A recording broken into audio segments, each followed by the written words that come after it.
मंत्रिपदाचा राजीनामा दिलेला नाही, धनंजय मुंडे यांनी केलं स्पष्ट। मुंडे अजित पवार भेटीनंतरच्या चर्चांना पूर्णविराम।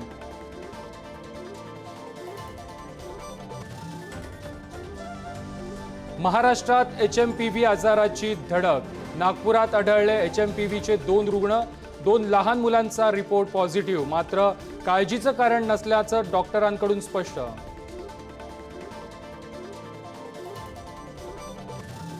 संतोष देशमुखांचे कुटुंबीय आणि सुरेश धस आज मुख्यमंत्र्यांची घेणार भेट। वाल्मिक कराडवरती हत्येच्या गुन्ह्यासह कठोर कारवाईची करणार मागणी, तर उज्ज्वल निकमांच्या विशेष सरकारी वकील म्हणून नियुक्तीचीही करणार मागणी।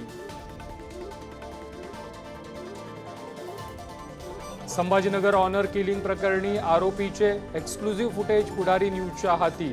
बहिणीच्या प्रेमाला विरोध असल्यानं चुलत भावानं डोंगरावरून खाली ढकललं। डोंगरावरून पळ काढतानाचा आरोपीचा व्हिडिओ सध्या कॅमेऱ्यामध्ये कैद।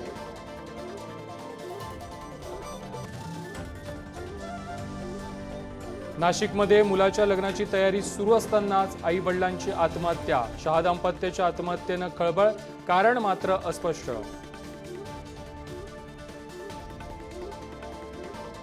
टोरेस कंपनी फसवणूक प्रकरणी एकाला अटक, दोघांचा शोध सुरू। कंपनीकडून गुंतवणूकदारांची कोट्यावधींची फसवणूक।